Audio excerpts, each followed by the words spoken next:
What is up, guys, and welcome to an updated Blackluster Soldier deck profile. Now, it's been a hot minute since I touched this deck, and I wanted to basically just update it and push it the best I can do. And honestly, Blackluster Soldier in itself is still just an interesting and fun deck, but I see with a bunch of the new engines, a bunch of the new support that kind of have synergy with the deck, it is actually pretty interesting and fun. But yeah, so without further ado, let's just jump into the deck. Now, we're going to start with our Blackluster Soldier draw first. Of course, we have two of the legendary swordsmen. This guy is the newest one that came way back out in, Maze of Memories or something like that. It came out in Maze.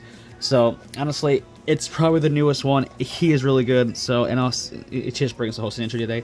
We also still run the good old Soldier, I say Super Soldier. Honestly, he's just too good not to run.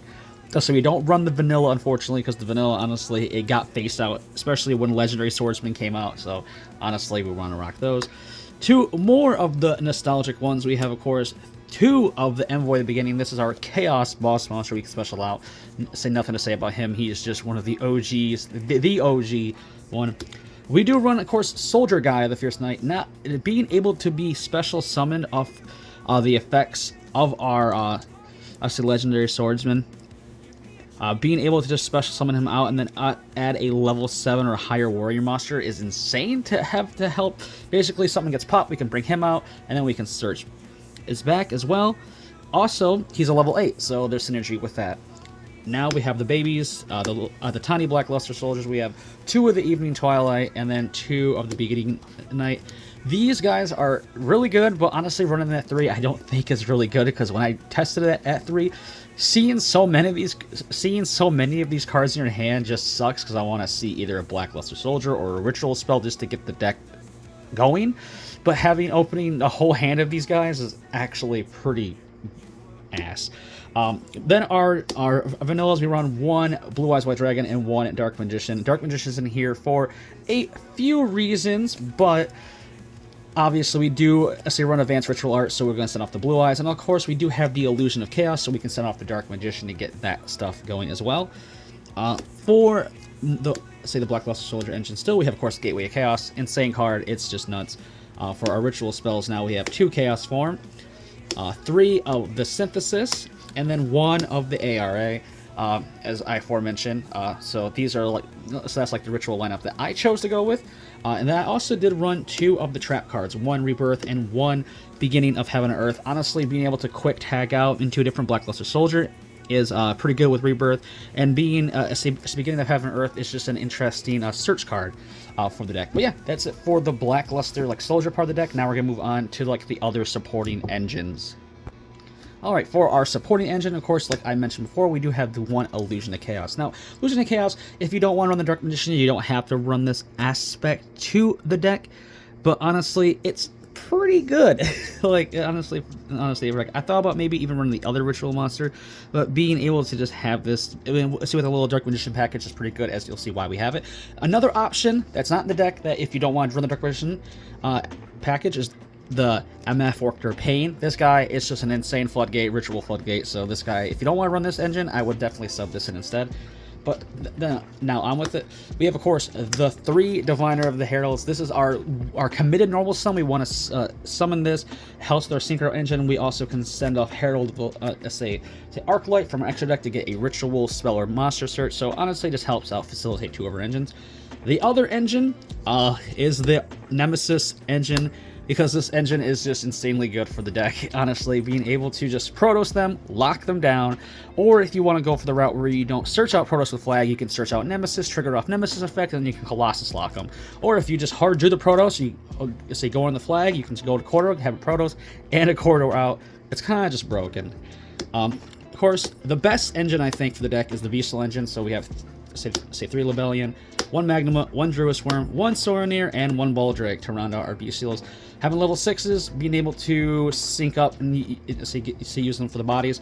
And of course, we do have the 1 Branding Regain and the 1 Reap Beast to round out the little Bestial package. To round out the deck, though, we do have 2 Magicalized Fusions to go into a fusion aspect of the deck that you'll see in the extra deck. And of course, we have the 1 Chaos Space and of course the 1 Terraforming to round out our main deck. So that is it for the main deck. we're going to swing on to the extra deck now, and we're going to start with our like generic Link monsters. Of course, we have SP and IP. These are just too good not to go into, and of course, we do have the Unicorn as well. This is just a staple in just today's format. Being able to have SP and IP and then spin into Unicorn is nuts. For the Exceeds, we have the one Galaxy Photon Lore for our Monster Negate, one Titanic Galaxy for our Spell Negate in case we're going against a heavy spell matchup. Plus, it's just a good, say, generic rank, say, 8 monster. Then, of course, we do have the Infernal Banshee, which you know, say, if you know the Protoss engine, you know this will just search out flag, and then you go into the Protoss engine and all that fun stuff. The Herald of the Arc, like I mentioned before, we can send this off in our Diviner to get a search for any ritual, say, monster or spell.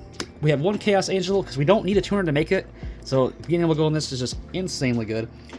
Because we have a level 6s and we have Diviner, so we can say literally make Diviner level 6 and use one of our say Bestials to go into a Crimson Dragon, no less, and then of course go into good old Cosmic Blazar Dragon.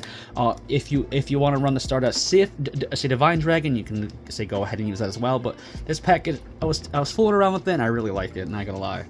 Then of course we have the Colossus. Colossus is just insane to go into, just to shut down the opponent from searching is just nuts. Of course, now we have the Fusion Spice. We have, of course, Dark Cavalry. Go with the Dark Magician, and plus Blackluster Soldier being a warrior and all the supports being a warrior, you can easily go into them. We also do have the good old Red Eyes Dark Dragoon, because we do have the Blue Eyes thing, so if you end up having a Dark Magician and you already have Blue Eyes in the grave, or you use your AOA, or you send the Dark Magician, or you get both in the graveyard, you can easily make this off of Magicalized Fusion. Having Dragoon come out is just kind of nuts. We do also have a Master of Chaos. Honestly, he's just super cool, and he's nuts. Say being able to float into a spell card after, say, a spell card from the graveyard, say back to the hand, is pretty good. And then also being able to tribute a light and dark monster, just banish all your opponent's monsters, is pretty good. So, you know, never a bad thing. Then, of course, we do have the Blackluster Soldier Link monster, because we can't have the deck without all the Blacklusters possible. But yeah, that's it for the profile. Blackluster Soldier, honestly, still like one of those cool nostalgic decks that, I mean, he kind of gets overshadowed by like Dark Magician and Blue Eyes. But honestly, being one of Yugi's other ace monsters, he's just cool and he fits his own little niche, and it's honestly a really cool and fun deck. But yeah, that's it for the profile. So I hope you guys enjoyed the video. If you did, leave a like, comment, and subscribe like always, and I'll see you guys on my next one. Peace.